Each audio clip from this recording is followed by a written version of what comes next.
Hello, thanks so much for tuning in. This is the first in a while producers stream that we're going to be doing. Hey, hi to all the new members that are here as well that have joined in the last 24 hours, and obviously all the people that have been signing up over the last year. I think 2 years now even that have been with us. So this is a really exciting chance to basically sit down, talk about all the content that we're going to be making over the next few months, get feedback with everybody that's joined again recently and has been with us the whole time, and see what kind of content you'd like us to be making moving forward.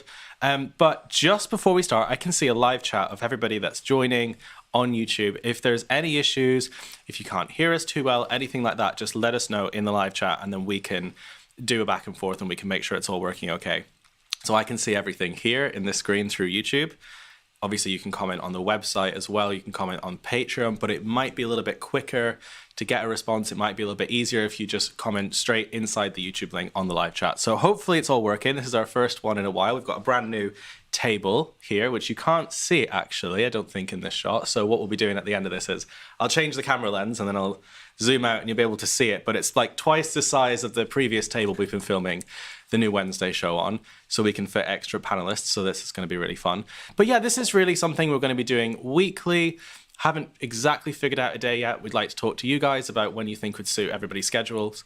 But it's basically just going to be a chance to talk about what we're going to be making, what we have in the works, and then again, see what you think of the content that we've been putting out. Some of the stuff that you think we should cover more or less.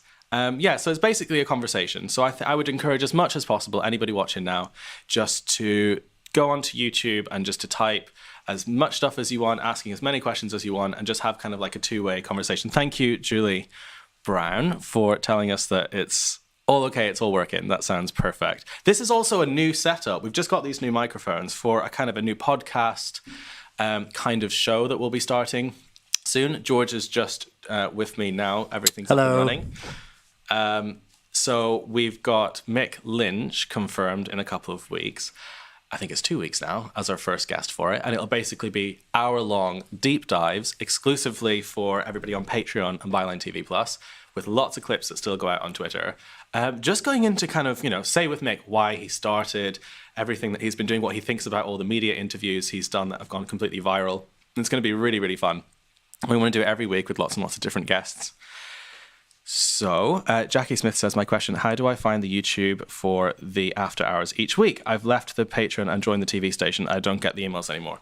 Cool. So this is a really good opportunity because there's going to be so many things like that we're ironing out at the moment to make it as seamless as possible. But George is the best person to answer that because he runs all of the website.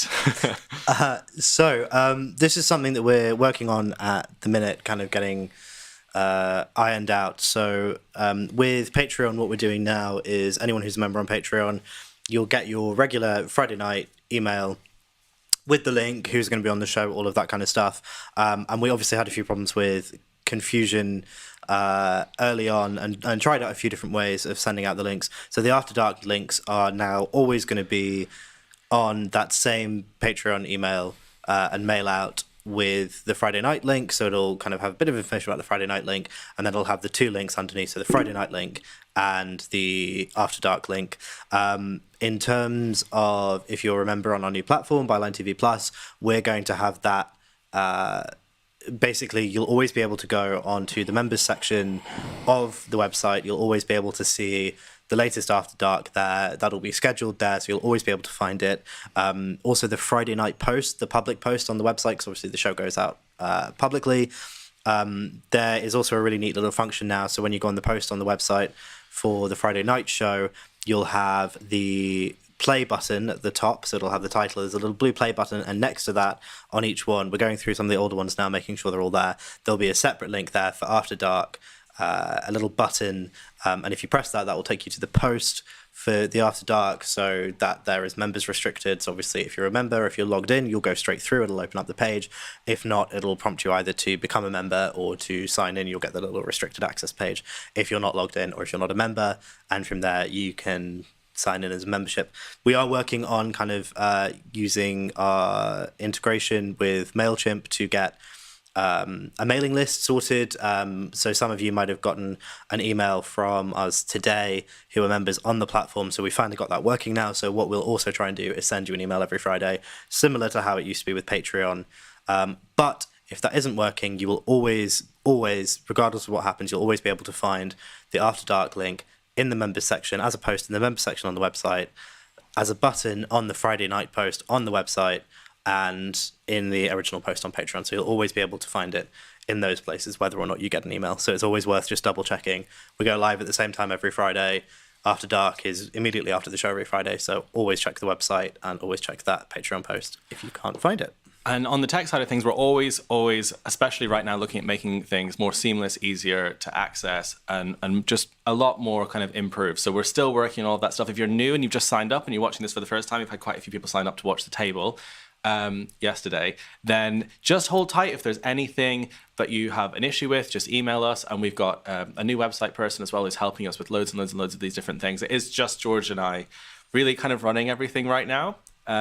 So it's been, a little bit of a tricky time to kind of, improve and implement all these kind of changes, but it will get there and it will get better. It will get more seamless. But now is a really exciting time.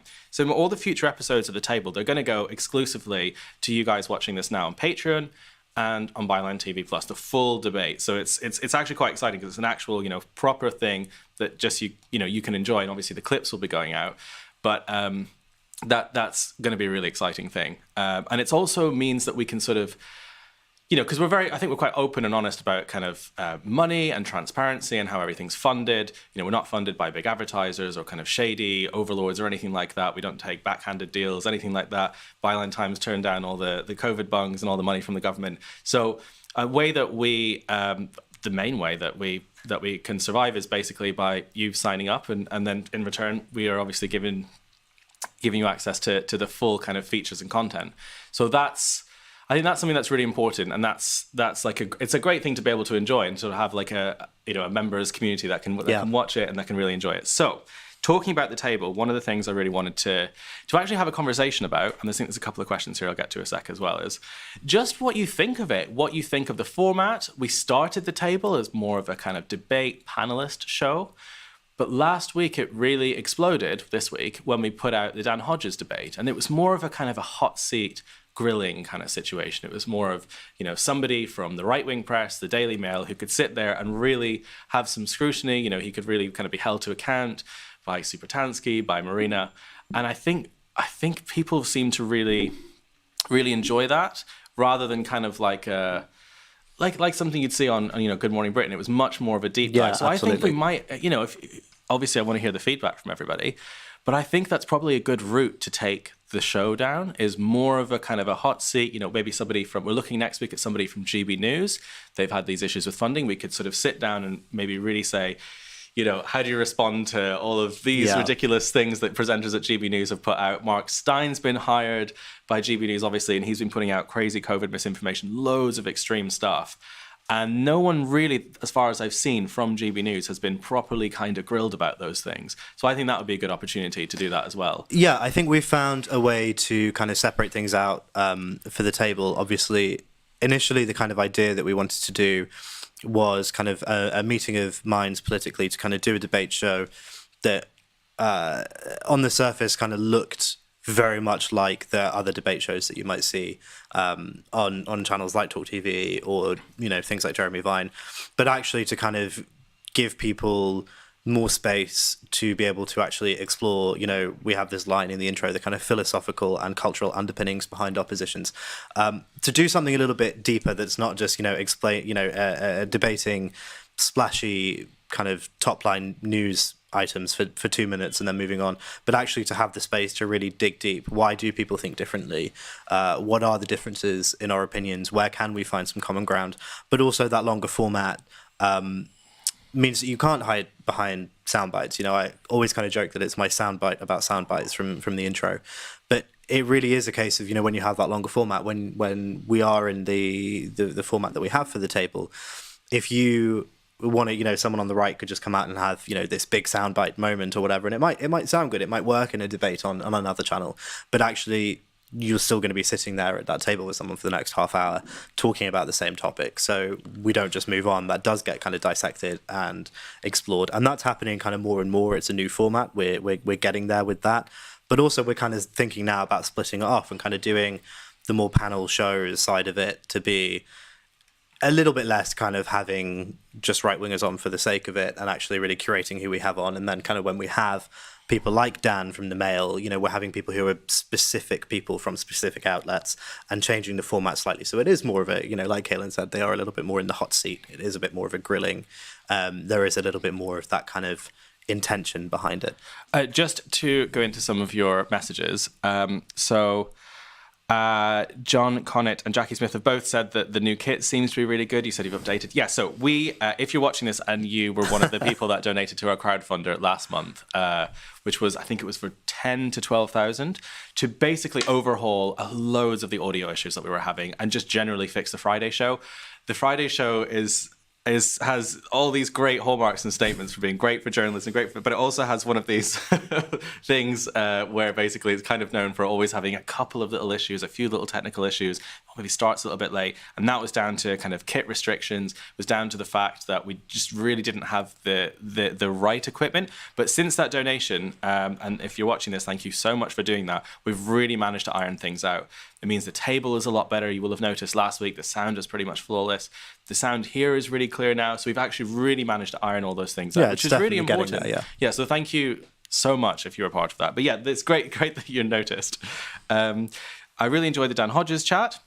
A little bit of a kudos to him for having the courage to do it, but the way the Daily Mail's hypocrisy was broken down was something I enjoyed. Normally a moderator stops or derails these kind of things. Well, this is why I think it worked really well. This is great feedback, because I think we just need to take it in that direction more, of really getting to the bottom of things, really grilling down. The first episode of the table, it was very kind of, all right, what 4 topics have happened this week? Well, we had a football scandal and this and this and this, and we spent 2 minutes on each one, but it didn't get into the real core of this stuff. So I think that's the next thing. And also, if you guys have any ideas of guests that you want to see in the hot seat, or mixes of people, somebody on one side of a debate and the other side of the debate, you should, feel free to comment and recommend that now, because I've got a pencil and paper. I'm going to write down any suggestions that you have. But I feel like, one of the really important things of being a member here, watching this, being part of Patreon and the website, is that we can have a real community that can help decide the content, what direction things go in, what kind of guests we have, and for it to be a completely collaborative process. I think that's what's really important. So yes, well, I think JB News probably be the topic next week. I did quite like, Jackie said, I did quite like the calmer disagreement of previous weeks of the table, and wouldn't want to lose that altogether, but great to hear Hodges getting pinned down. Well, then maybe the way to do it would be, once a month, it's a kind of a grilling, sort of a hot seat, but then every other episode is more of a kind of a topical panel. Maybe that's the way this to is do kind of what we've been talking about, is changing the format very slightly depending on who we have, so that some weeks we do have that kind of calmer debate, and then other weeks we do the kind of more intense stuff. But it's a new show, and we're kind of figuring it out. We're still figuring out what works, what doesn't work, who is a good idea to have on from the right, who isn't. So we're kind of feeling it out still. Because it's difficult, because obviously you've got, this is a closed, this is a private community where we're very, very honest about all these things. There's a lot of figures on the right who are, quite toxic. I would even say, people like Lawrence Fox, people who are associated with some of the really dark kind of culture war battles, some of the more insidious stuff that we really want to stay away from for as long as possible.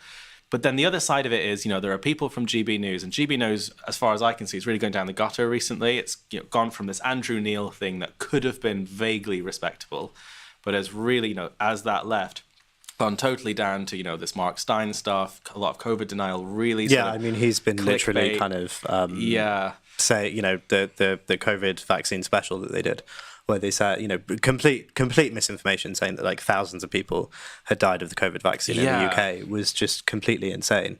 So a lot of the contributors as well have sort of really gone on these. They've become like these Twitter hotheads, culture war people, just constantly doing everything for retweets and all this sort of stuff. And it has gotten a lot worse. It's gotten a lot. I didn't know that was even possible, but it's got a lot more dangerous as well. And there's situations where I think it would be good to combat, to look straight into that, to find somebody who's involved in that, and to really put them in the hot seat like we did with Dan Hodges, and really hold them to account too. Next week, we have got Grace Blakely confirmed for the table, which is going to be really interesting. And we are looking for somebody that will be from GB News that she can really go into as well and really hold to account on a lot of the stuff that their presenters have been putting out.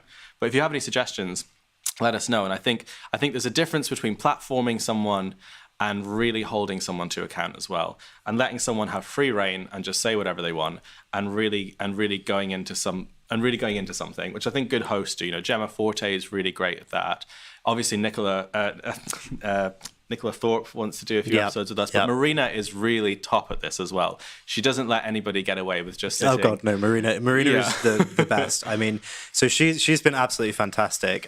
She's been a real find. We like to take a little bit of credit for her kind of burgeoning TV career at the minute, because we had her on very early days, I think, before she'd really done anything else. We had her on the Friday night show with Peter and Hardeep, and she was fantastic there. But kind of getting her into this environment of kind of actually hosting the table, and I think it really worked, like with the Dan Hodges debate. The fact that she could be there, but she really knows her shit, and she will yes, kind of moderate, but she's also there to kind of say, well, actually, no, that's not true. She did the same thing with Richard Tice, where she kind of really pulled him up on his facts and statistics. And there was a great moment where he was saying, oh, well, I don't know what statistics you've got. And she said, well, I've got the ONS statistics. I've got them here on my card. So I think she's just absolutely fantastic. Yeah. So what I agreed, keep away from Lawrence Fox. So just a full statement: Lawrence Fox will never be on Byline TV. That's not I wasn't pitching any of that. We don't really have. We don't like to think of ourselves as having a blacklist. But if there was one, he would be on it. Yeah, that's really not going to happen. But I think people like that are growing on Twitter. People like that we're seeing more and more on television, and we want to find a way at some point to be able to do a report about it. Maybe it's an investigation. There's something that we could do, but it will not. Lawrence Fox will not be in this room. So we also, Julie says, I'd like to see a table with an ardent Brexiteer to actually drill down into what they think. I think that's something we need to do. I think we're still kind of figuring it out, because obviously we had the episode with Tice, but it's very, very it's very difficult. Fair play to him, he came on and he engaged fully in the debate, but it's very, very difficult because obviously he was just saying his opinions and kind of trying possibly a little bit too much to debate, rather than actually kind of taking on board other people's opinions. So that's always kind of the struggle, I think, with producing these kind of pieces, is you have to get someone who is firmly invested enough in their own beliefs, and that those beliefs are kind of different enough, I guess, from ours, but who will also kind of come at it not just in good faith, but also willing to kind of meet in the middle a little bit and, take on board the other points, and rather than just trying to refute them, kind of take it on board and then advance the conversation from there. So that is something that we really would like to revisit again. It's just tricky kind of finding the right people, because particularly on that kind of part of the right, and especially this kind of GB Newsy right, what we've found, there's not a huge number of people, and certainly not the ones who are kind of astute enough to engage in the way that we're hoping for people to engage. I think it's probably fair to say. Yeah, that makes sense. So in terms of content outside of the table, again, that's every Wednesday, and it'll be exclusively available to everyone watching this now. John Sweeney's documentary, Kompromat, was announced last year. Don't know if you saw the trailer, but it has been something that has been evolving constantly, especially with the Ukraine war. That's kind of so tied in with this. It's directly linked to Putin. The film was looking at Putin's ties to our government and Johnson, and compromising material, all these different things. So it kept evolving every time we got close to the end of it.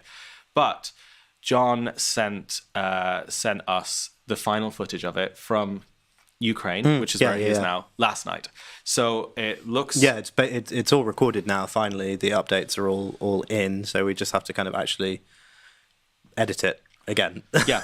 So it's kind of gone from a story of Boris Johnson being compromised to, Boris Johnson kind of being someone that's been, a bit light on Putin. It's kind of gone in a million different directions. It's changed a lot. Then it's Putin's invasion. Now it's a look back at everything that's happening and finishing with this war. So John sent us footage from basically the front line yesterday. It's really powerful.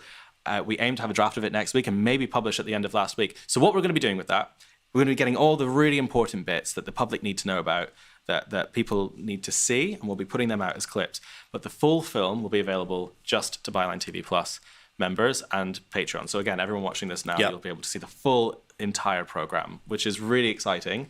And again, we don't want the public to miss out on really important findings that John has put together. So we'll make sure that stuff is still out there. Yeah, and we're going to draw a distinction as well for all of the people that funded the crowdfunder. I think we're going to look at kind of doing something there as well, like early access, so that, you know, all the members get it, but we'll have some kind of...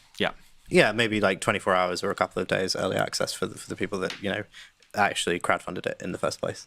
Just for a sec, Bernard says, not from the right, but I think economist Richard Murphy talking about his paper Surviving 2023 would be a good guess, especially as there are plenty of people on the left who disagree with him. I think that'll be really interesting. Yeah, I think we spoke to him about something a little while ago, possibly on the Friday show. I'm not sure if it actually went out or not. Yeah. It might have been one of the pre-records we did, I think. But yeah, no, definitely well worth looking into. Great tip, thank you. Yeah, I've written it down. So again, that film will be about 20-30 minutes long. So excited to finally get it done. I'm going to retweet the trailer again soon so everyone can get a little bit excited about it. But again, we'll be doing loads more stuff with John when he's back from Ukraine as well, because obviously there's an entire story just there within his experience. It's like 130 days in Kiev that he was living. He pronounced properly Kiev, I think. Yeah. And we'll be bringing him in here and I think doing really long deep dives and bringing him on the podcast and kind of doing a lot more stuff to kind of find out how that was being there and kind of how harrowing it was. Yeah, which I think is a good kind of point to mention that, you know, this, obviously anyone who's seen the old producers live streams that we used to do where we were kind of just sitting literally in front of a laptop, we are hoping to, you know, do this new setup, keep doing it. But we do kind of want to turn these producers live streams almost into a little bit more of a podcast. So basically from now, I think we're committing to do them every week, probably on a Monday, as that's kind of a nice quiet day where we don't have lots of things happening. We have the table on a Wednesday, the Friday show coming back the week after next, I think, on a Friday. Yeah. So hopefully we'll be able to kind of keep doing these, do them weekly, and ideally, like, you know, Kaylin says, it won't always just be us. We should, you know, hopefully have John Sweeney on once that documentary goes out, and we'll do a special, and that'll be kind of a nice chance to do a little Q&A. In this setup, you know, have Peter on, Hardeep, Sam, people like that around us from Byline Times, and you know, talk about the kind of synergy between the paper and the TV, and, you know, what goes into making the Friday show, all that kind of stuff. So hopefully we'll be able to kind of actually turn this into a bit more of a, as Kaylin said, kind of like a podcast. We'll be able to have guests on, some from inside Byline, some who are, you know, fairly involved in the production of what we do, and others just to kind of have interesting chats with people who are kind of, you know, rubbing along a similar path, doing similar things, working in independent media maybe. I think it'll be good fun. But let us know who you would want to see, who you might want to see us kind of. That's what I really want to encourage. I mean, even if you're watching, I think most people will be watching this a little bit later, most members. So you could still comment and still suggest any guests that you want to see, not just on the table, but interviewed, sitting down in the studio, anything like that. Or on the Friday show. Again, the Friday show is back soon. I was on the phone to Peter Jukes today, and he was saying, we've got to get a couple of guests lined up for it and have a really great comeback episode. Yeah, I think that's going to be 2 weeks. 2 weeks. So as soon as Parliament's back in September and we have a new Conservative leader, we'll be back with Friday shows. Another really exciting film. And again, all this is off the record. We can't go and tell anyone about these things. This is just for members. Is a film that we're working on with Dawn Butler. So she was diagnosed with cancer last year, breast cancer. She has it all clear now. But it was a really harrowing journey for her, obviously. She recalls getting diagnosed when she was first told, going through this really, really difficult process, you know, the treatments, and now she wants to do a campaign to convince other women to go and get checked for breast cancer and stop it early. So what we are going to be doing with her is we've got exclusivity with her to go to the hospital where she was diagnosed. I think it was Bart's Hospital or St. Thomas's Hospital. And we're going to be doing a documentary in the next couple of weeks where she relives a lot of that experience. We'll be speaking to the nurses who looked after her, the doctors that treated her, and it'll be a really immersive thing about, you know, her whole lived experience going through all of this stuff. You know, in her house, it'll be really, really intimate, and it's just going to be a film about what it was like going through that whole process, with the purpose of having other people, you know, going, getting checked and realizing the severity of it. So that's another film that's going to be coming out next, which is going to be, I think, beautiful, powerful. I'm really excited to do that. And I think it's amazing that she's wanting to do that with Byline TV as well. I know, Victoria Derbyshire, I think a lot of people from the mainstream media were really desperate to do that, and she's chosen to do it with us, and I think that's lovely.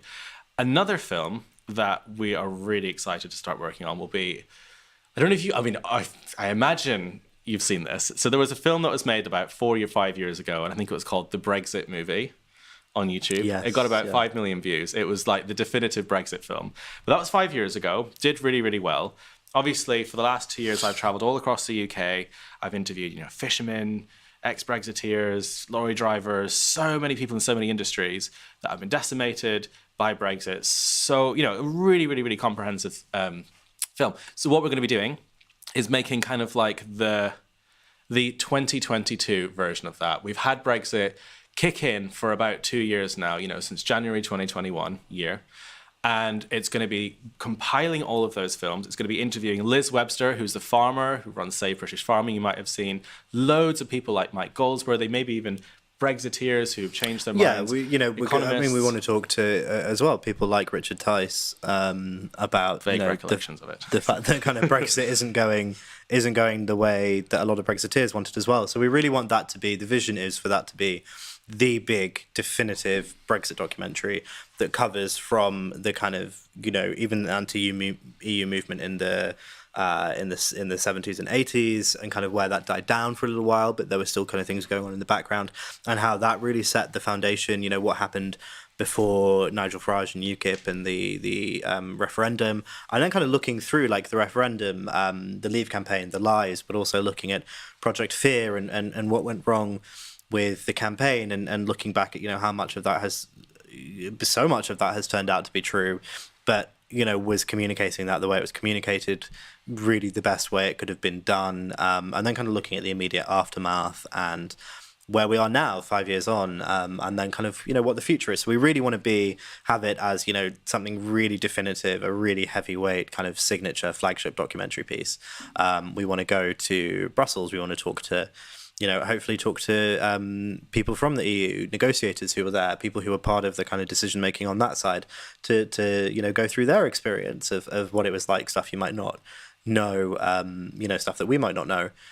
So we we really want that to be like the big definitive piece. I think that's going to be something that we're really going to work on over the next couple of months, and do something I think really significant.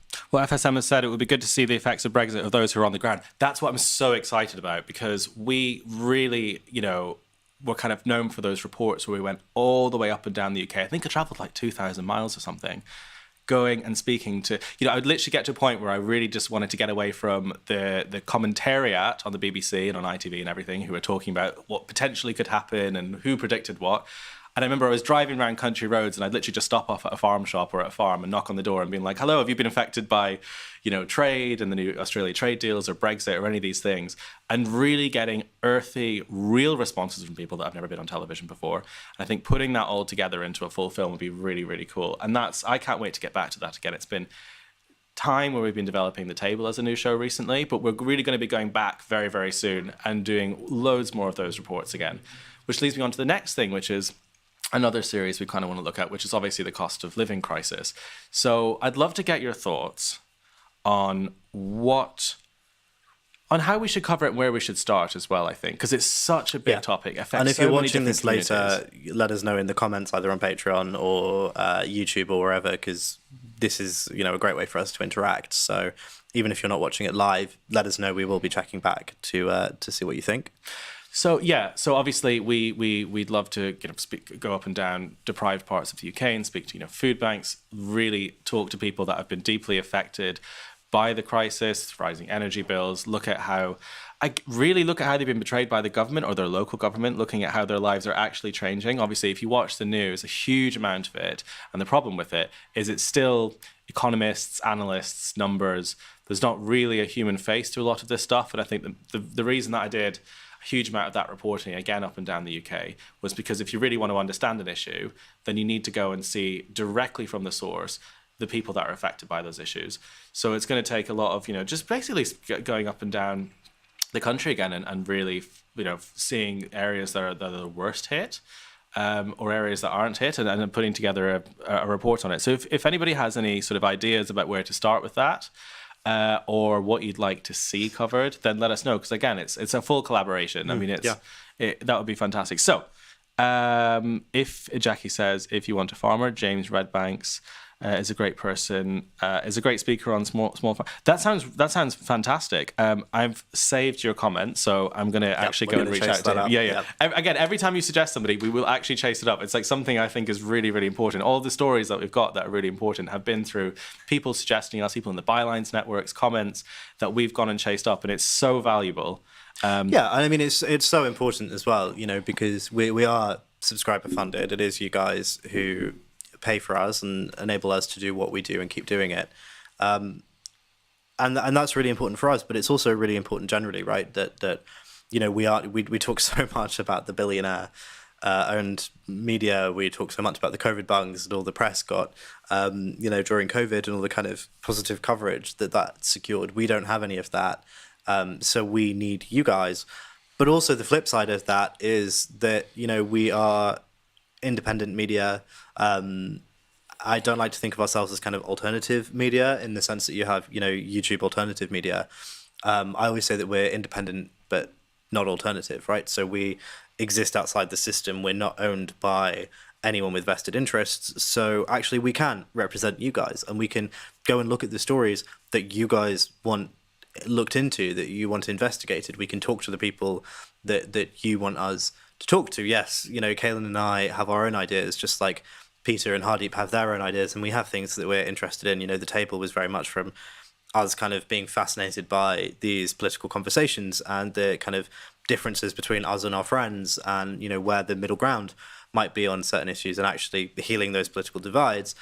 But we want to take your interests and your kind of intentions and who you want to see interviewed, who you for certain topics or even whole topics that you want discussed. FSM, I just saw your comment a couple of minutes ago about doing something about Scottish independence and Scottish nationalism on the table, and I think that's going to be really, really timely and really relevant. That's definitely something we should do.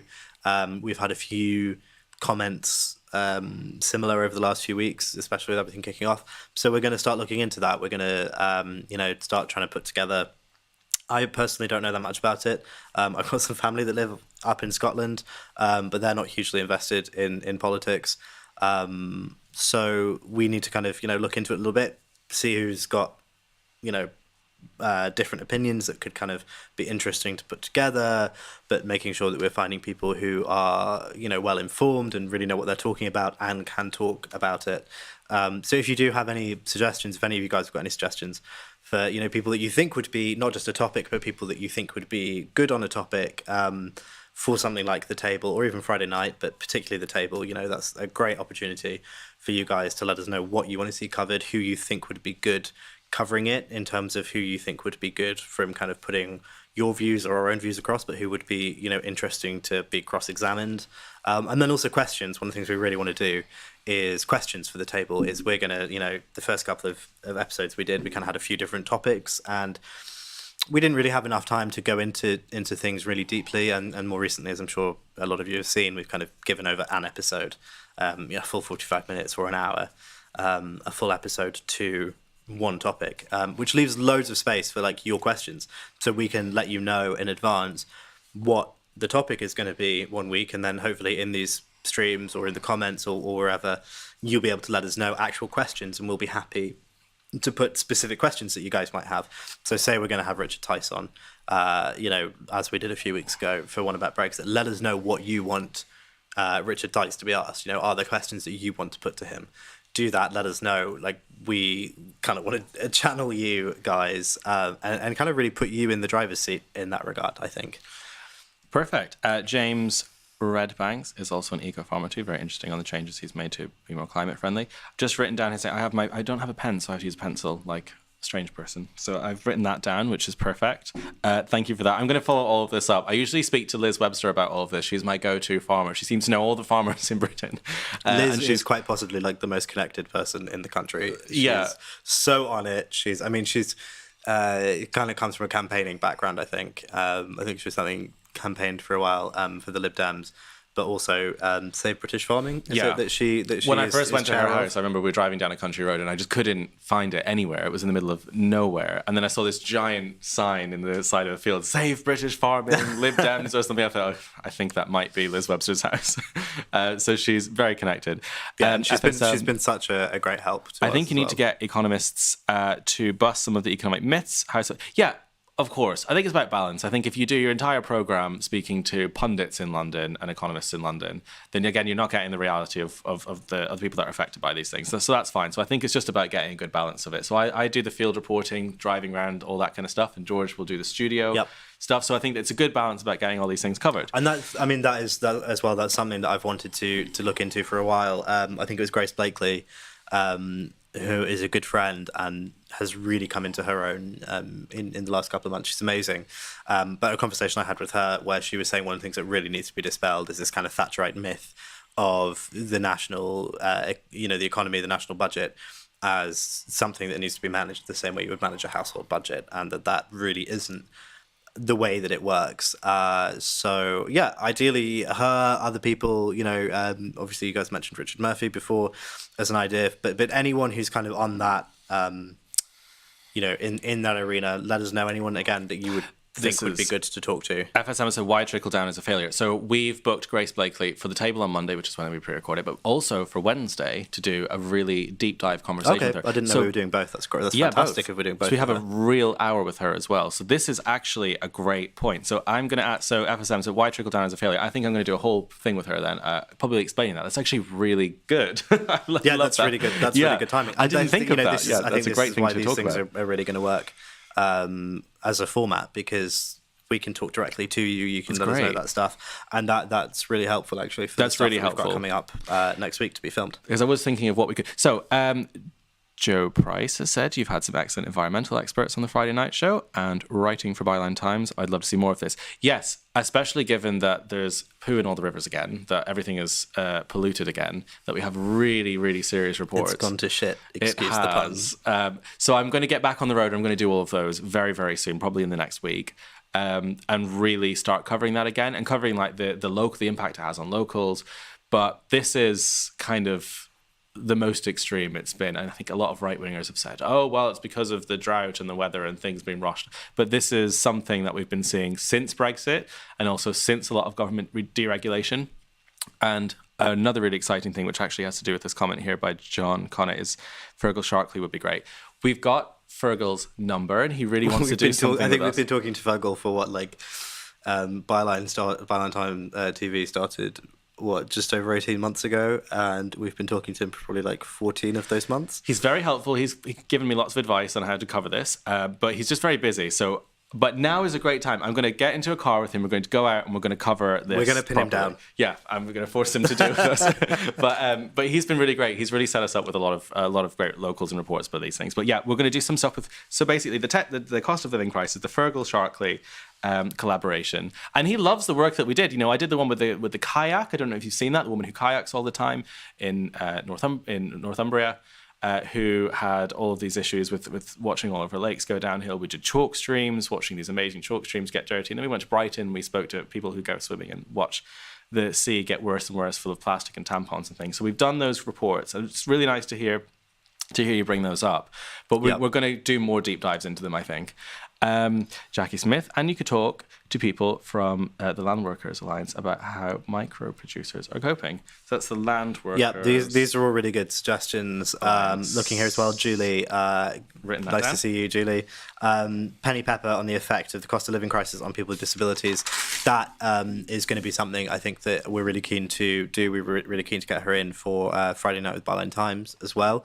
I think since we started the table, we are kind of trying to make that as much as possible our kind of like pundit space where people are going to have opinions and whatever, and really cement Friday night as the kind of experts show, the kind of really long form discursive. It's not kind of political debates. I know we had a few kind of conservative people on to kind of talk about problems with the Boris Johnson stuff. We had people like Claire Pearsall who were really good, but we kind of really want to make sure that coming back in September we're strengthening Friday night as our, this is where we're going to sit down and interview the experts, and it's much less kind of punditry and much more, expertise, I think, and really kind of what is going on. Let's inform and let's analyze. And so I think that's really good. And people like Penny will be amazing for that, for kind of, she is an expert on what it means to be disabled in a country that is not made and is often so hostile to disabled people.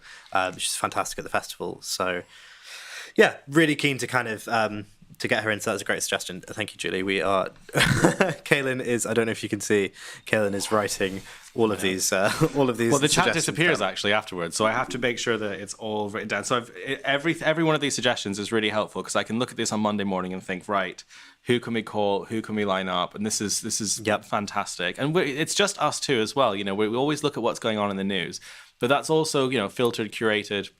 It's really important to talk to people about local issues or issues outside of what you see on your newsfeed, and find So John Connett said, "Guys, Shrub Soul would be good. Maybe for a podcast that could be really good to sit down and do a deep dive or speak to him." I'm not sure, but I've just done a cursory Google, but he looks like he could be really interesting to do a long conversation with, especially with his book, Who Owns England? How We Lost Our Green and Pleasant Land and How to Take It Back. It looks like it's I've got that on my Kindle wish list, actually. Yeah, that's the other thing, actually, that we really want to do. I think he would be great. I don't know if you guys saw much of it. I think we did 2 or 3 episodes earlier this year, but the Byline Book Club with Hardeep, we really want to bring that back. We might even just do it in this format, just so that it's kind of simpler to do, because there's so much stuff that we want to do. But that was something that was really popular, and we'd really like to bring that back where possible. Hardeep sitting down with people, and just kind of talking about their books and the expertise that kind of goes into those books. We've had really good ones already with like Richard Beard talking about like private school, and the experience of going to private school, and his book that's kind of all about how kind of linking a lot of that to the behaviour of people like Boris Johnson, and where a lot of you could trace a lot of those kind of attitudes and behaviour back to. But yeah, definitely that's a really good idea for the book club. Bernard has said we could get Christine Farnett. So she's resigned from Ofgem. It's all over the news over the price cap change. So that she would be really great to speak to. I think she said at the time that she would be happy to talk to us about stuff, but she was very, very busy because it just happened. When something like this happens, it's like they're basically blocked off for about a week. They disappear, or their PAs surround them like a force field, and then no one can penetrate it. You can't speak to them. Yeah, they all go to Sky News or, God forbid, GB News. Yeah, so I'd give it a week or something like that, and then I think we could definitely have her on. She would be fantastic. And there's a lot of space there that we can do again, really kind of more in-depth discursive stuff that a lot of the other media aren't doing when these things happen. They get the 5-minute interview. Weather FSM said weather climate issues. Who has just followed us back, who I really want to do something with this week is so the name has just passed me, but he is that viral GB News video that everybody was laughing about. He was the meteorologist, the weather person, who was saying, this is a disaster, this is a climate emergency, thousands of people are going to die. And the host was going, oh, it's just some nice weather, don't be so hysterical. And it was one of these really, really ridiculous clips. And he's been trying to raise the alarm on this stuff for ages, and raise the alarm on rising temperatures and all the issues that we've been experiencing. So I think he would be perfect to talk to about that. His name is John Hammond, meteorologist. Yes. So I think we should start with that. Yeah, that would be fantastic. Okay, cool. So we have Penny Pepper on the effect of the cost of living crisis. Yep. Yes, you spoke to that. I think she was at the festival. Yeah, she was. She was fantastic at the festival, actually. She was. Her pieces that she writes are brilliant. Yeah, and it's a really important angle, because it's not kind of the sexy, splashy stuff that you see all over the media. So that's the stuff that we should be covering. The trade unions who are striking at present and are not well known. Yeah, I think that would require probably going to picket lines, I think, as well, and going up and down the UK, not just in London. I think that would be really great, which I think we should do in the next couple of weeks. Can you give... Coleman says, can you give more time to the effect of the ERG and 55 Tufton Street on Tory policy making, please? That would be really interesting. And we've got great reporters at Byline Times who know all about Tufton Street and all about the think tanks and the kind of dodgy deals that go on there. So I think that cycling through that the other day and didn't realise I was on Tufton Street until... Yeah. Well, we've got Sam Bright. But that's the heart of it all, isn't it, really? Yeah. Sam Bright, Peter Jukes, That's a great point. So I'm screenshotting that comment actually, because we could do that very soon. Another little documentary, sort of Shattered style. Oh, we could do a documentary called Tufton Street. Yeah. That would be very really kind of, again, put it all together and investigate and kind of put it all in one place. How just the kind of how they've completely co-opted politics, the Conservative Party and Conservative Party politics. Because you could almost put it as like the real heart of power. The heart of power. We think it's here. We think it's Big Ben. We think it's in this, but actually, 2 streets down, this is where. Yeah, it's actually this sort of dark little side street behind everything. That would be so great. Interesting. Okay, well, when we have all the right people to talk about it. Okay, that's a great idea. FSM, Mark Sir. I can't pronounce things very well. Talking about the civil service and the proposed layoffs. That sounds really interesting. Just scroll up a little bit. Mark Vodka, I assume. General Secretary of the Public. He would be fantastic to speak to. I think based in Wales, we could do something there. I've just screenshotted your comment. It would be interesting to get an on-the-ground view from the trampled health staff, both before COVID and Syme. We have been trying to cover that for so long, but it's impossible to get inside, to really speak to anybody from the NHS, because obviously they all have to sign X, Y, and Z to not speak to media and film in hospitals. But now with the Dawn Butler documentary, this could be a really good opportunity, because we're going inside St Thomas's Hospital. Maybe this would be a great chance, St Bart's, to cover that as well. Or is it Bart's? I don't know. Yeah, I think that would be fantastic. I've wanted to do that for so long because it's just very hard to get access, but I'm sure we can. Great suggestion. Oh, that's between yourselves. Steve Riker, who is on Indie Sage, often talks about the effect of poverty on COVID and other health issues. That sounds really good. Let me have a screenshot of your comment. Again, we're going to chase all of these people up, and you'll magically see them in your newsfeed on Byline TV in a couple of weeks, I imagine, if they're available. So he's a psychologist. Saved. That sounds fantastic. These are amazing suggestions, by the way, because Jackie Smith here is saying every doctor UK might be able to find NHS people, and that's Julia Patterson. That's Julie Patterson, who we filmed with. We interviewed her for Shattered about disinformation and COVID and the effect on the NHS. The issue was at the time we tried to do this, we did try to cover this. It was at the peak of COVID, and obviously lots of the health workers were just at maximum capacity. It was really difficult at the time. So this could be the perfect opportunity to look back and to do that. John Hammond rings a bell. Yeah, again, if everyone has seen that clip, it was kind of really showing how ridiculous GB News is. But it was when they were denying the climate change issue or something, like they usually do. Kerry says, more years of the Tory government. Where does the small state ultimately take us? Off a cliff edge, basically. I mean, this is the way it's been going, right? And I think this is something that I'm really interested in looking into, that I kind of really want to do as a panel, is looking at like the future of conservatism at some point, and I want to kind of do this with actual conservatives and have people like Dominic Grieve, Peter O'Born, but also the kind of people who are very much still in the Conservative Party and where it is now and where it's going, and kind of actually look at.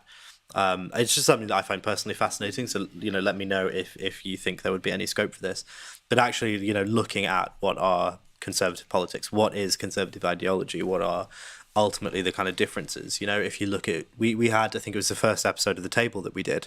We had Benjamin Butterworth, who's sort of very left-wing, late editor of the I newspaper and a senior reporter there, and Benjamin Loughnane, who is a research fellow at the Bow Group, the world's oldest conservative think tank, and they were kind of talking about like what are the kind of differences between like progressive and conservative ideologies, and Benjamin Loughnane from the Bow Group sort of said, well, conservatism is planting a tree under whose shade you'll know you'll never sit, at which point Butterworth kind of piped up and said, well, actually, no, that's progressivism. So I'm fascinated by, if you looked at what conservative people on, the kind of ostensible values and liberal people and people on the left looked at those values, I think if you ask them what the values were, you'd find very similar values about community and support, and they'd say the same thing. So where are the kind of differences ideologically, and how does that fit with the current Conservative Party? Is it conservative? Does it fit with traditional conservative ideology?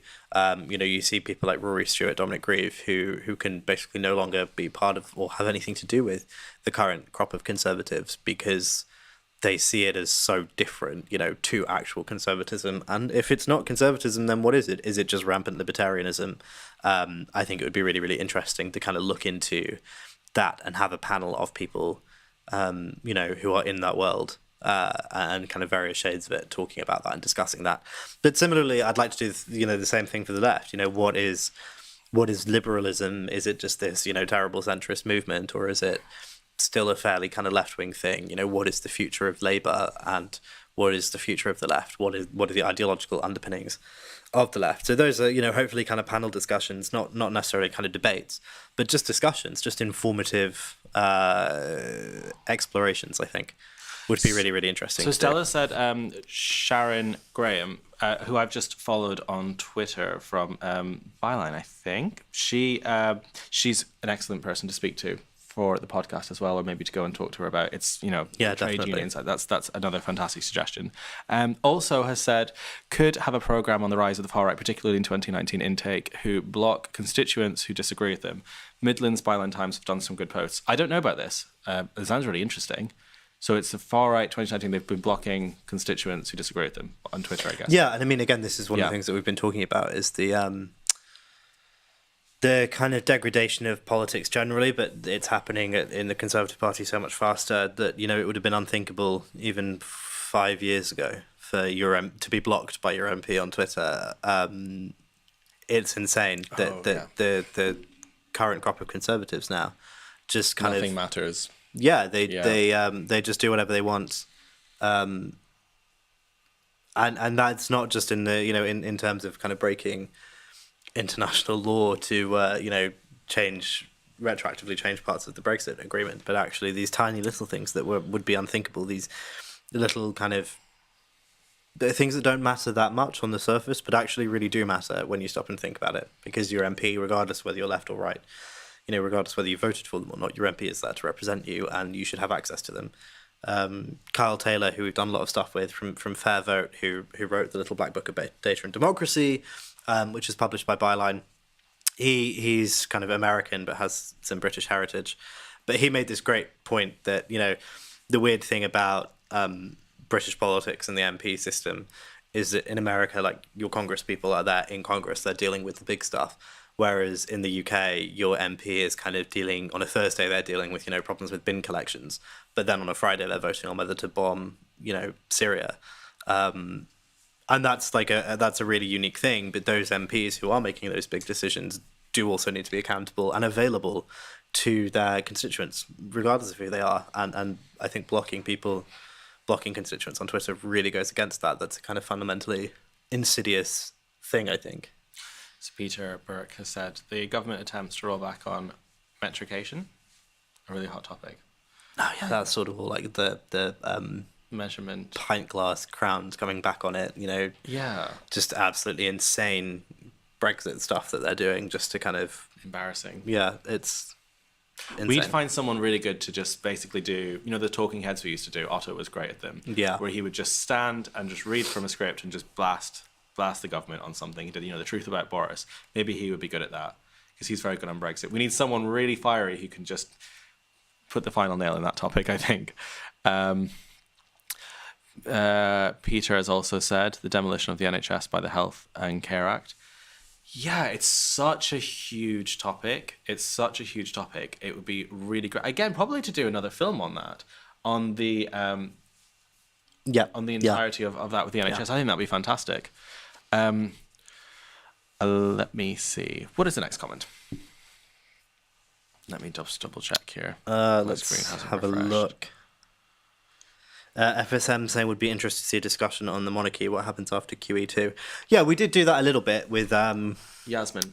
With Yasmin and Tom Burke over the Jubilee. But that was more of a fight. Yeah, I think it would that be good. kind of descended into them just accusing each other of kind of writing headlines and doing slogans. But I think it'd be interesting to do an actual kind of look into what is going to happen. I think Charles... I mean, I personally find it fascinating, right? Because Charles obviously is I think in the next kind of year or two going to become our monarch. But also, there was the whole kind of Diana Camilla stuff. And so he's nowhere. I mean, no one is, but he's nowhere near as popular as the Queen has been. So obviously, there's going to be a massive hit there. But also the fact that there's new series of The Crown coming out, and The Crown is just coming up to that point, where everything really fell apart with Diana and Charles, and that's going to happen. That's going to dredge up all of that old feeling, all of the kind of terrible stuff that he and the royal family did concerning Diana, is all going to be dredged up around the time that he is going to probably inherit the throne. So I think that's a really interesting thing to look into, particularly kind of with the timing and the kind of popularity of the monarchy. And looking at kind of other systems of monarchy, I think, as well, kind of European systems where they still have a monarchy, but they are not even really ceremonial. They're just basically a very wealthy family that, go to some nice events, but primarily keep themselves to themselves. And if that's kind of, I think it's going to be interesting to see what happens, and would like to kind of look into that really, I think, and do something more long form that isn't quite so much a debate. Julie says, which is really great question. Get Keir Starmer to explain why he won't rejoin, go back into the single market customs union, why he won't introduce PR, and what he actually believes in. Yeah, it's such a. He won't really. He doesn't really do any media situation. So I wonder if that means that he's more likely to do something independent like us, or less likely. Because he just doesn't. I never see him anywhere. I never see him doing anything or talking. No, about I know. I anything, interview people really. all across the UK about. You've seen all the reports asking Boris supporters what they think of him. Went to Wakefield recently. And I always ask at the end, just out of interest, what they think of Labour, what they think of Keir, and they just kind of go, don't know really. They don't really even have an opinion, because he just doesn't really. He's not really anywhere, and that's what's so difficult. No, but people that I know that know him say that he's really like affable and really charismatic and interesting and like lively in person, and he's a presence. But you just don't see any of that, and then that leads me to think that he's obviously trying to kind of stifle that, perhaps to seem as kind of opposite to Boris Johnson as possible. Whereas I think the people to speak to about that who were much closer to is Zara Sultana, Dawn Butler, a lot of the MPs who have been quite critical of Keir recently, actually, and saying what's going on, and people who couldn't MPs who were punished for going on the picket lines, or who were told, as all of them were, that they couldn't go on the picket lines. I think that's something that we could probably cover quite soon. Yeah, I know she didn't do an interview and make up policy on the hoof, but Dawn was there. Dawn went to the picket lines. She did. Which I mean, I respect. I have a respect for like following the rules of your party or your organisation, but also Dawn. I think at this point, people are going to show their support, because everybody is there is kind of a sense of coming togetherness, I think, of people sticking together. So that's very interesting, and that is Dawn's way at the minute, because Parliament are in recess and she gets very little opportunity to actually have any time to herself, because she's always working on all these various projects and helping people with various things in her capacity as an MP, and just as a person she's incredible. But yeah, when she's back, I think there's definitely something that we want to do with her. So Joe has said, I've seen a lot of speculation about free ports. It'd be good to cover and dispel myths. I've just written that down. That would be such a great video as well, as an explanation. And there's it's been a while since we've really done those videos, again, like I've just said, where it's Otto style standing and just breaking these issues down properly, so it's understandable and comprehensive. I think that'll be a really great one to do too. So these are such good suggestions. I have 2 pages already of things that I need to do, which is going to be really exciting. I'm never going to be short of ideas ever again.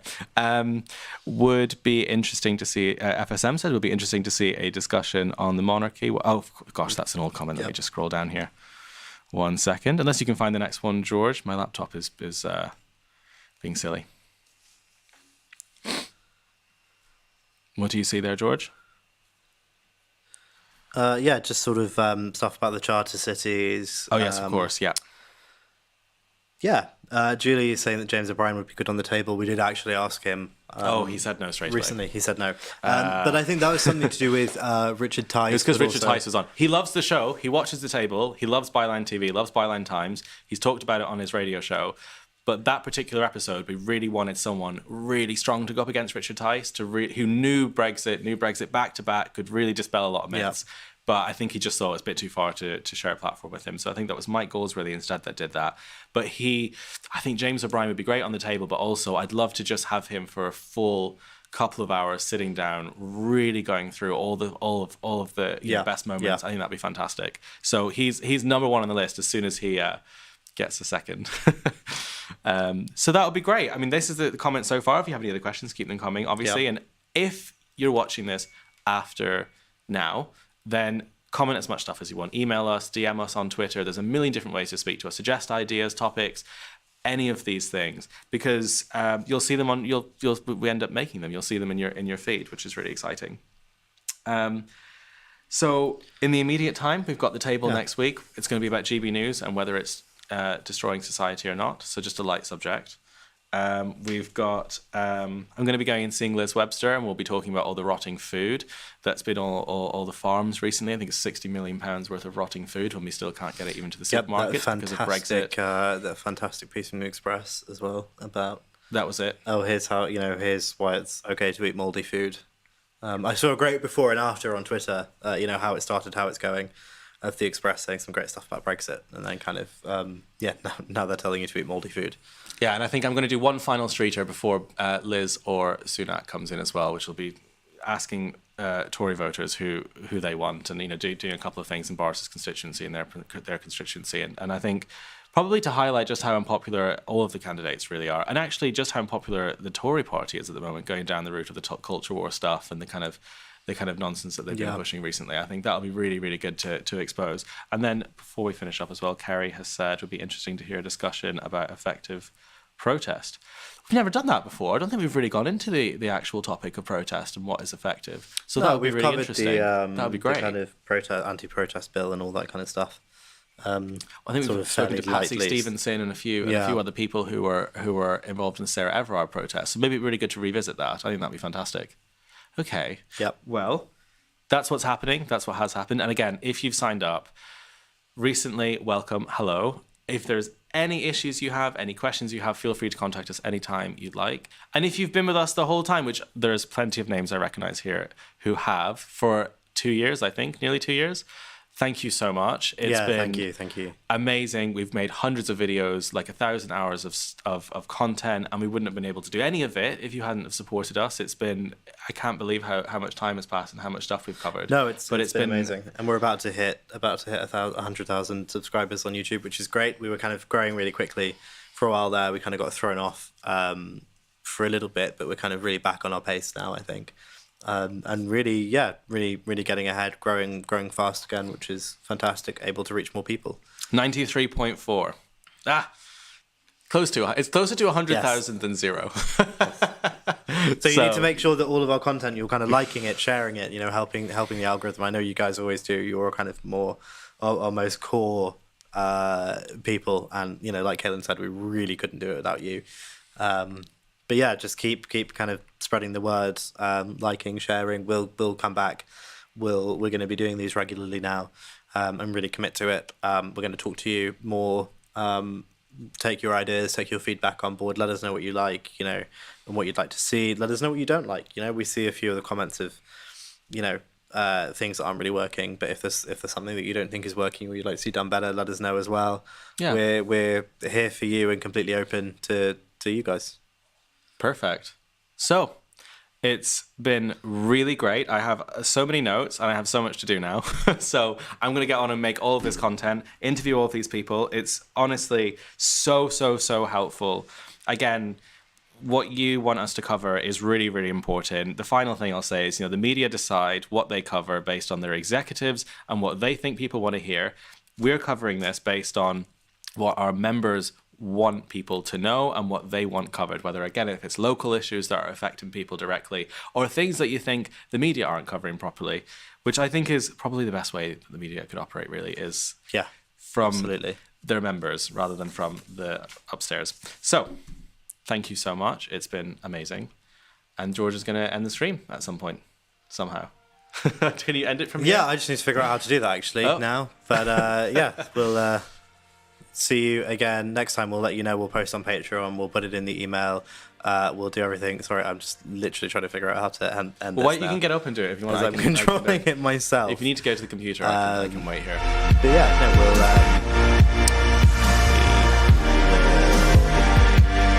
see you again.